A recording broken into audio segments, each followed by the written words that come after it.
Hello, and welcome to Verily's Journey to the Cloud.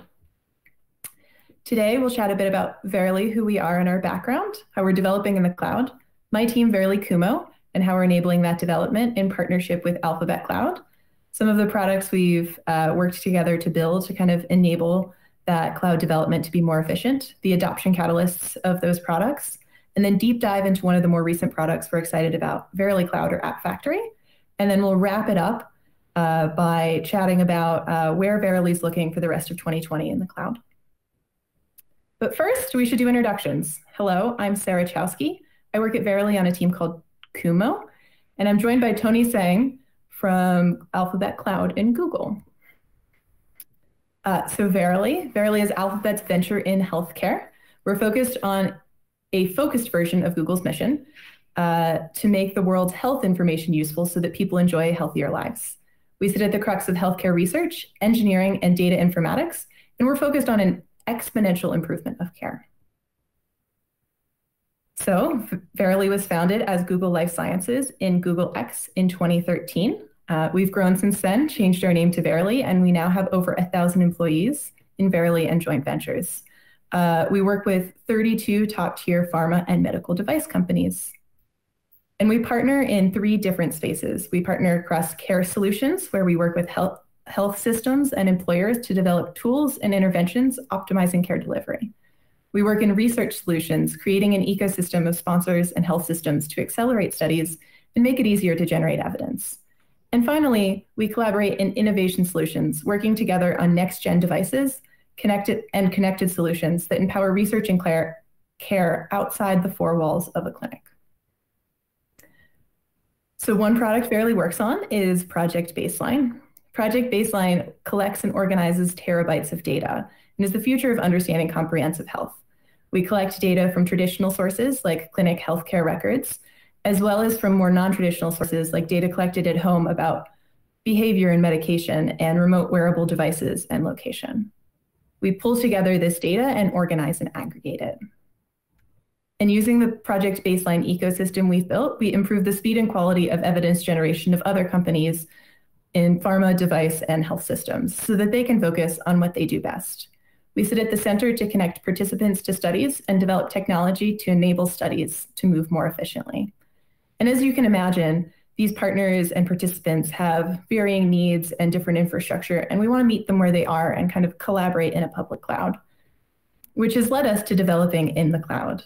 As I said, we gain several benefits from the cloud, one of which is co-development and data sharing with partners. We also get fast development and prototyping from the cloud. We reduce new hire ramp-up time because all of the tool chains are tool chains that new hires are more familiar with as they're public. And finally, we help Google dog food its GCP cloud offering. Dog food is a tradition at Alphabet where we kind of preview and work with products before they hit market and kind of provide feedback and help fine-tune these products.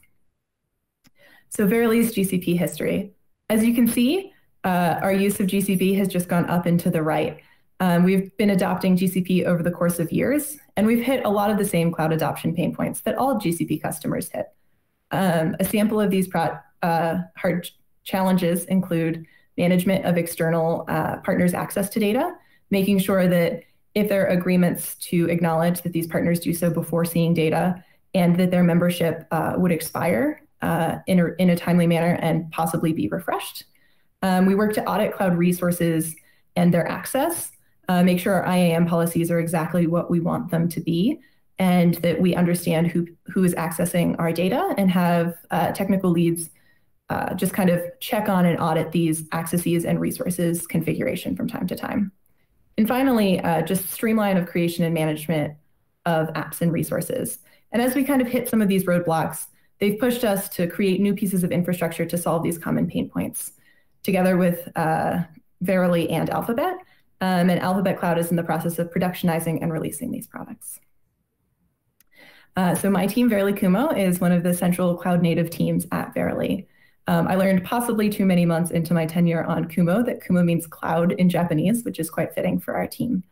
Our mission is to make Verily's use of the cloud safer, simpler, and more secure by default. We work with teams in Verily and understand their use cases and iterate on their cloud resource management. We collaborate with Verily DevOps to promote reliable and sustainable software development practices. Kumo manages IAM best practices and enforces org policies on our GCP resources to kind of make sure that those resources are following the guidelines we need them to. And finally, we help develop custom Terraform modules.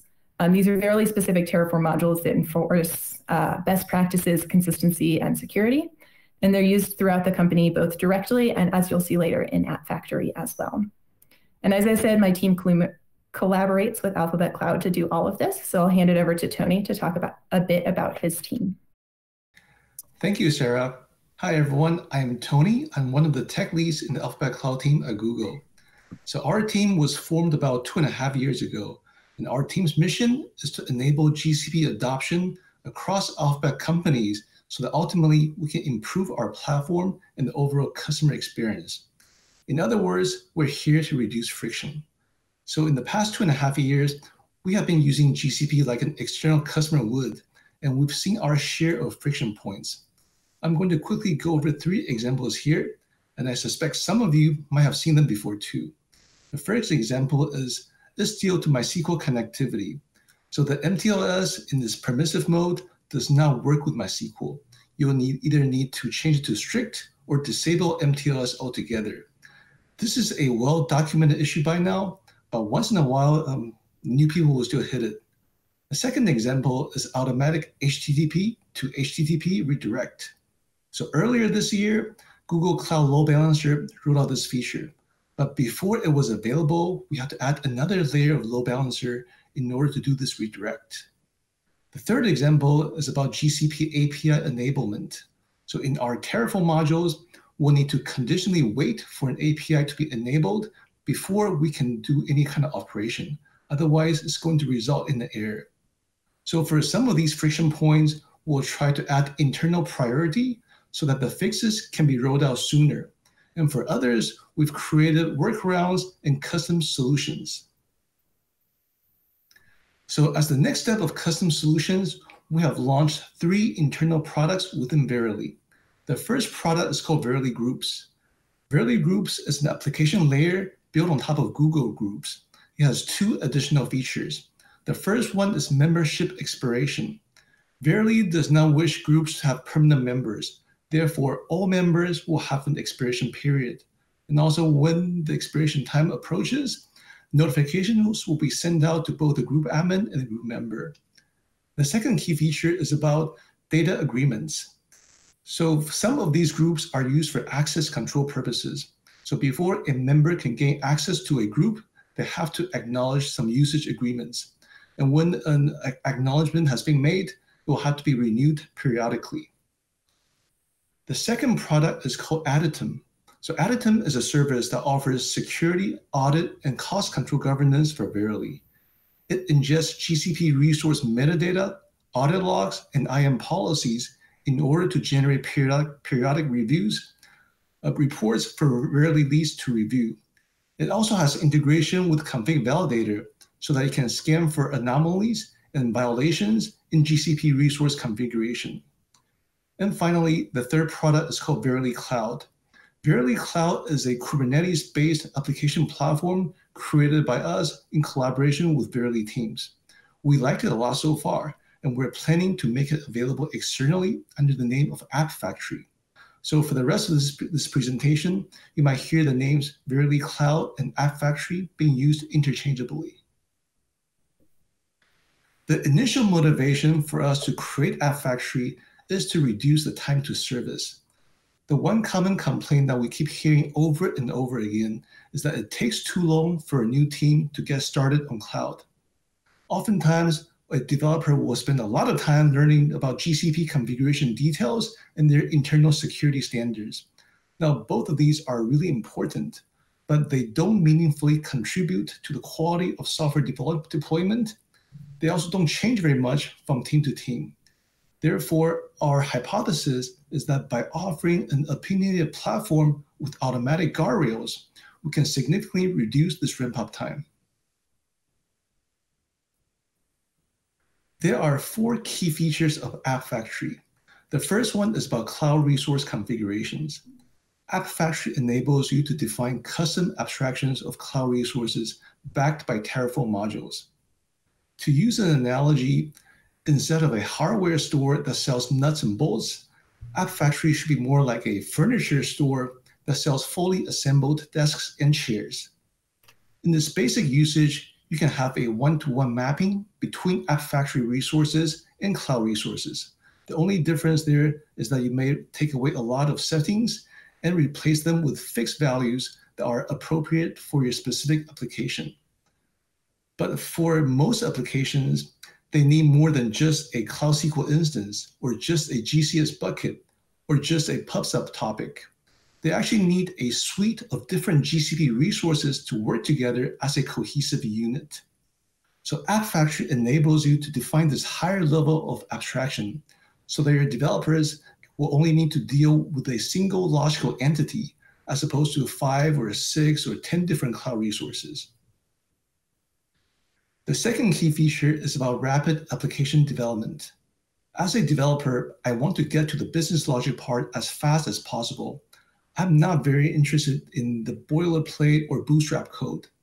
App Factory enables you to bring your own set of service templates for your developers to build on. It is much easier to start from a working example than to start from scratch. The third feature is about the integration with Git repositories. So all the configurations are stored in the Git repository. So with a version control system, we get a few benefits for free. We have code reviews, we have audit logs, we have the ability to roll back. We can also plug in pre-submit checks. And finally, App Factory is a bridge between ClickOps and GitOps. We recognize that not everybody is an YAML enthusiast. Somebody or some of us still prefer to work with Web UI. So App Factory can take the input from Web UI and generate a corresponding pull request. And also, depending on your specific setup, you can choose to skip the review part and commit directly to the Git repository. And next, we're going to show a demo of App Factory. And after the demo, Sarah will go over the roadmap. This is a demo for Verily Cloud. Verily Cloud is an internal application platform built on Kubernetes. It's proven to be quite useful so far, and we are exploring its utility as an external product offering under the name App Factory.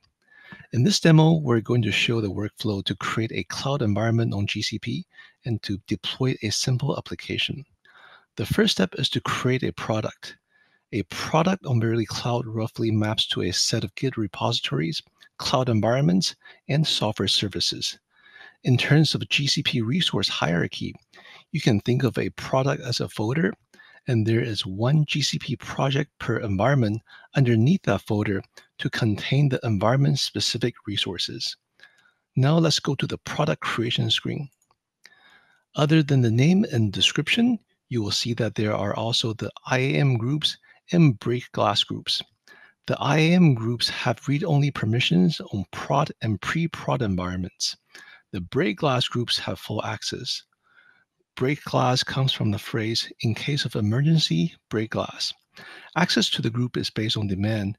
It should only be done when there is a need to make emergency changes, and the membership has a short expiration time. At the bottom here, you'll see that Verily Cloud creates 5 environments by default. That's based on Verily's standard engineering practice, and it is completely customizable. Now I'm going to enter the product parameters and start the creation process.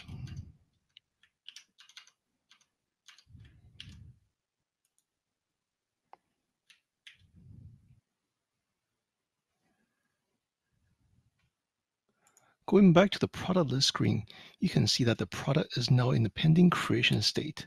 Here is where Verily Cloud makes the connection between ClickOps and GitOps.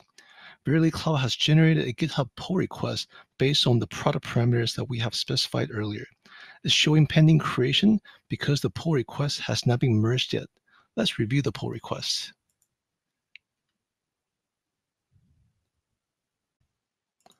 This pull request contains multiple files and directories. There's one directory per environment. And if we scroll all the way down, we'll see a product.yaml file that contains the product specification. I'd like to call your attention to these two fields. Every product has a config repo and a deployment repo. Config repo is the repository that we're looking at right now. It is meant to contain human-readable configurations at the right level of abstraction to be defined by your infrastructure team. The deployment repo contains the fully expanded configurations that can be directly applied to the actuation layer. In other words, it is a two-step process. Human-readable changes in the config repo will be translated into machine-readable changes in the deployment repo, and then it will be actuated. Now I'm going to review and approve and merge the request. It will take about a minute to complete the entire process.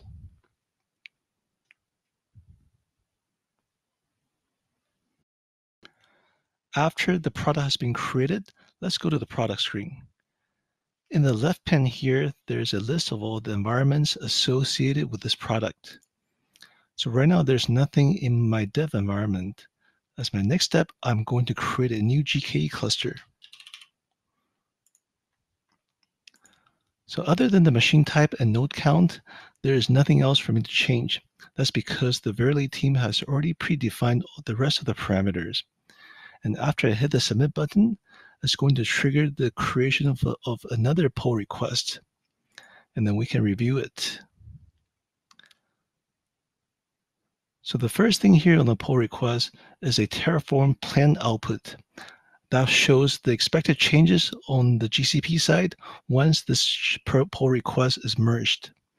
If I scroll down a little bit, other than the GKE cluster configuration, there's also the configuration for the alert policies. Again, I did not define these. They have been created already by the Verily teams. And let's take a look at the YAML file. The YAML file is pretty simple. It only contains the parameters that I just entered in the web UI. So I'm going to approve this change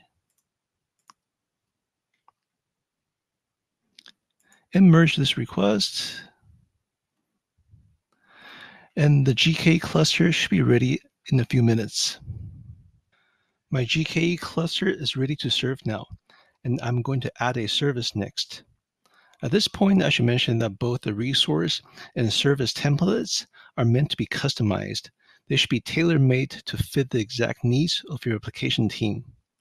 And here I'm adding a Java-based gRPC service.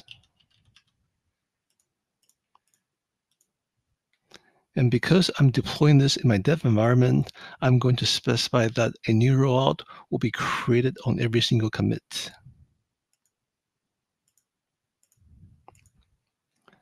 And now a pull request should be generated. And let's go ahead and review it.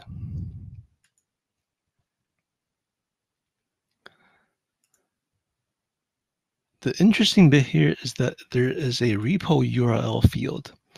After this pull request is merged, it's going to create a new repository at this location, and it's going to contain the sample code.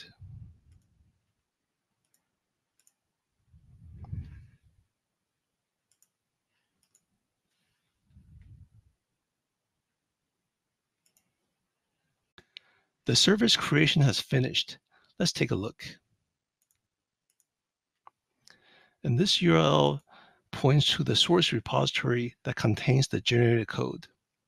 And here we can see that there are a few build-related files.